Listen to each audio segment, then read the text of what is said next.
Olá, queridos. Mais uma vez estou aqui para compartilhar uma palavra do Senhor. É uma palavra que Deus tem ministrado ao meu coração, uma palavra de verdade para a sua vida. Talvez você não esteja passando pela situação aqui desse texto que a gente vai ler, mas com certeza você conhece alguém que esteja passando por essa situação e essa palavra com certeza vai edificar a vida dessa pessoa. Então, é uma palavra que o Senhor ministrou ao meu coração e eu gostaria muito de liberar essa palavra sobre a sua vida, sobre a sua casa, sobre a sua família aí. Talvez alguém esteja passando por esse momento e com certeza Deus vai trazer de volta para a casa dele. Deus está de braços abertos esperando.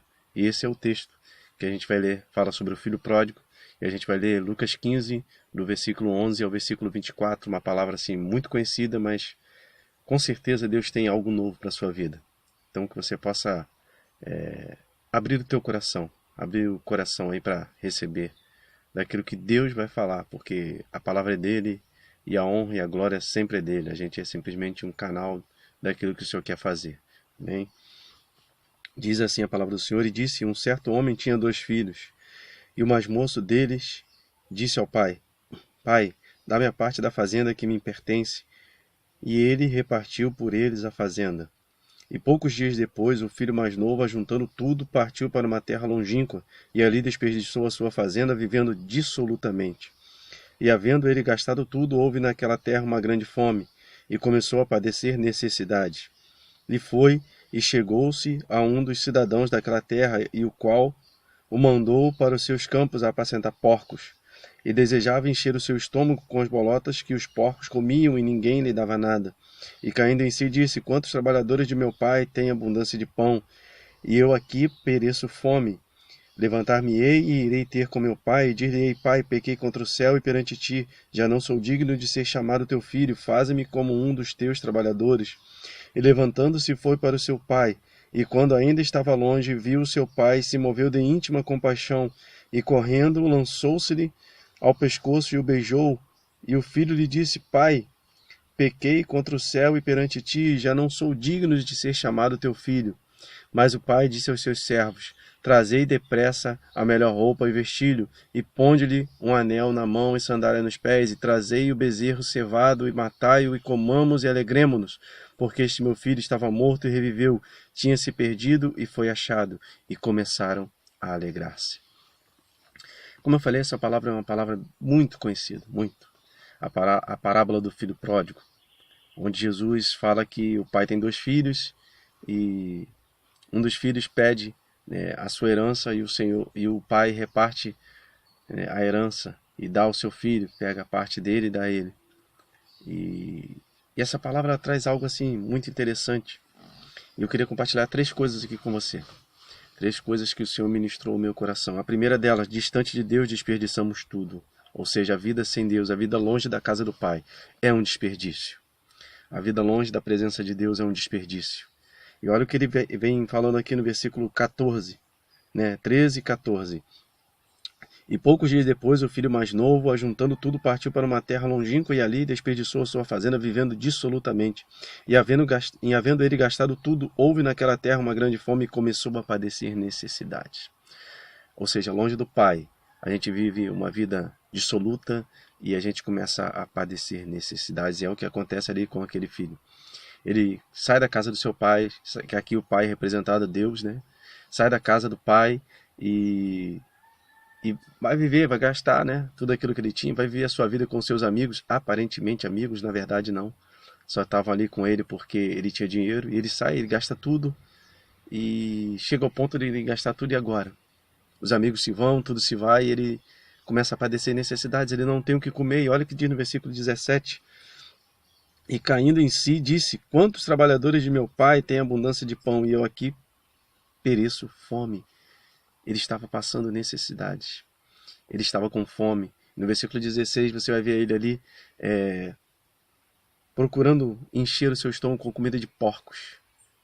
Olha que ponto ele chegou, longe da casa do pai.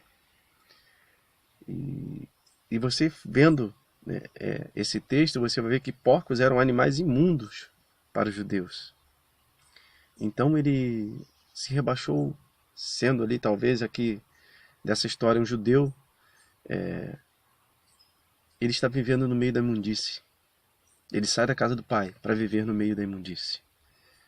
E aí é o que eu queria compartilhar com você nesse primeiro tópico aqui. Longe da casa do pai, nós vivemos num verdadeiro chiqueiro espiritual. Porque não há nada de bom longe da casa do pai. Então guarde essa palavra, é palavra assim meio forte, mas longe da casa do pai, a gente vive num verdadeiro chiqueiro espiritual. Guarde isso. A segunda coisa que eu queria compartilhar com você, na casa do pai há acolhimento. Ele estava no mundo, vivendo ali, querendo comer comida de porcos, mas na casa do pai há acolhimento. Mesmo sujos e com mau cheiro, o pai nos trata, nos acolhe e nos limpa, e somos novamente chamados de filho. Olha os versos 20, 21, 22. Levantando-se foi para o seu pai, e quando ainda estava longe, viu o seu pai, se moveu de íntima compaixão, e correndo lançou-se-lhe ao pescoço, e o beijou, e o filho disse: Pai, pequei contra o céu e perante ti, e já não sou digno de ser chamado teu filho. Mas o pai disse aos seus servos: Trazei depressa a melhor roupa e vestilho, e ponde-lhe um anel na mão e sandália nos pés. Na casa do pai há acolhimento. Fala que ele, levantando-se, foi para o seu pai, e quando viu, estava longe, viu o seu pai, e se moveu de íntima compaixão, e o pai saiu correndo, e o abraçou e o beijou. E ele começa a falar: Pai, pequei contra o céu e perante ti, eu não sou digno de ser chamado teu filho. O pai nem responde a ele. O pai simplesmente diz aos seus servos: Trazei depressa a melhor roupa, vestido, e ponde-lhe um anel no dedo e sandália nos pés. O pai nem respondeu. Eu sei que você não é digno, mas eu te amo. Se o pai fosse responder, ele falava isso, ele nem respondeu, porque ele sabia que ele não era digno. Mas o pai nos ama. Nós continuamos sendo indignos, mas o pai nos ama. E ele quer nos vestir com vestes novas, ele quer colocar anel nos nossos dedos e sandália nos nossos pés. Na presença de Deus há uma vida nova. Esse é o terceiro tópico e o último que eu queria compartilhar com você. Você vê aqui nesse versículo 22 que ele fala assim: Mas o pai disse aos seus servos: Trazei depressa a melhor roupa e vestido, e ponde-lhe um anel na mão e sandália nos pés. Mas por que o pai quer fazer isso? Já parou para pensar por que o pai quer fazer isso? Eu procurei alguns textos, alguns livros, algumas pesquisas, e por que roupa nova, anel na mão e sandália nos pés? Você vai falar assim: porque a roupa dele estava velha? Estava suja? Sim. Porque as sandálias dele tinham sido gastas, ou de repente ele nem tinha mais sandálias, mas há uma simbologia aqui muito interessante, porque ele fala: na presença de Deus há uma nova vida. Esse é o tópico que eu queria compartilhar com você. Primeiro, vestes novas, sinal de posição social.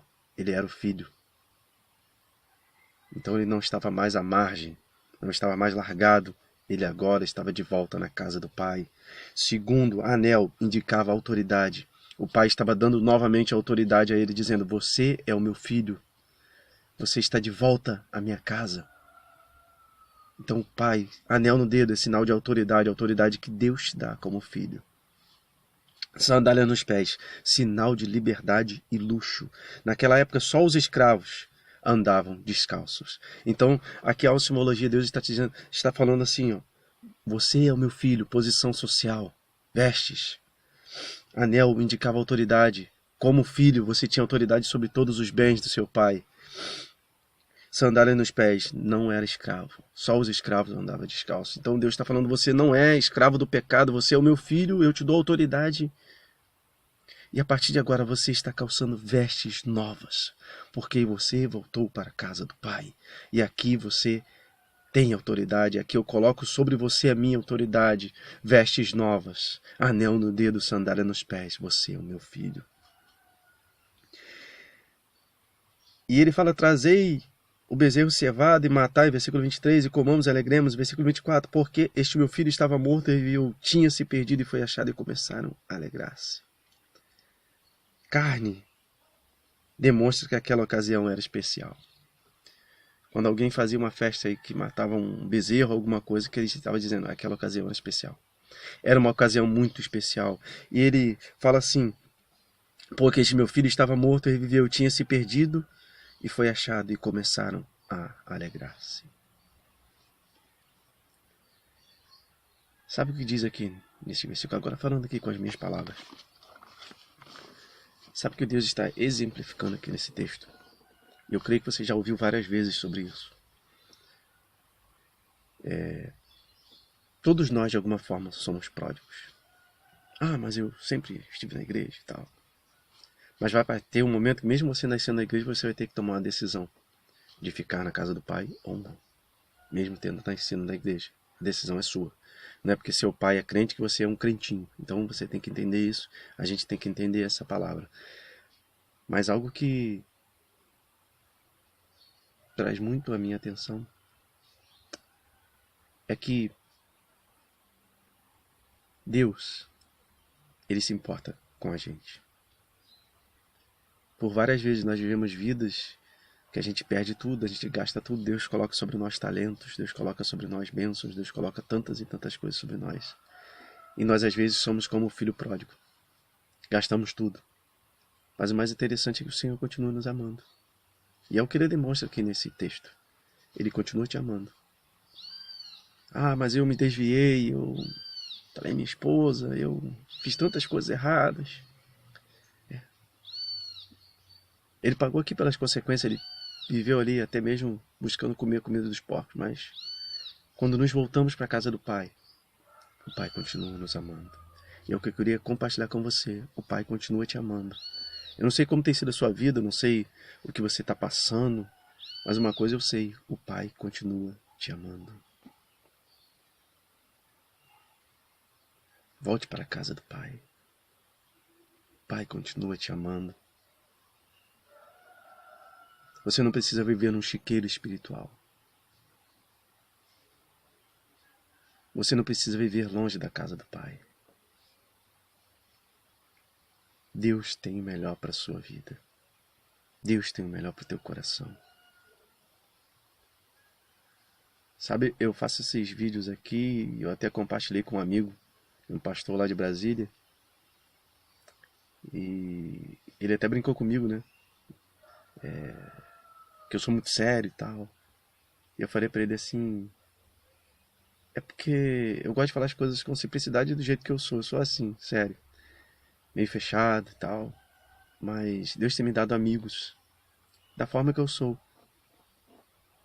E eu tenho sentido muito no meu coração de compartilhar aqui palavras que sejam edificantes para sua vida. Eu não preciso fazer aqui nenhum estardalhaço, não preciso fazer nenhum chavão bacana, nem uma palavra muito interessante, mas o que eu queria compartilhar com vocês são verdades bíblicas. E a verdade que eu encontro aqui nesse texto é que Deus te ama e Ele se importa com a sua vida. E Ele continua te esperando sempre, de braços abertos. E quando você apontar lá, e Ele te ver voltando para casa, Ele vai fazer exatamente isso. Correr ao seu encontro, te beijar e te abraçar e dizer, esse meu filho estava morto e reviveu. Havia se perdido e foi achado. Que Deus abençoe a sua vida, que você reflita nessa palavra, que a ministração do Espírito Santo possa chegar ao teu coração, porque é Ele quem ministra, é Ele quem faz. A gente aqui é só canal.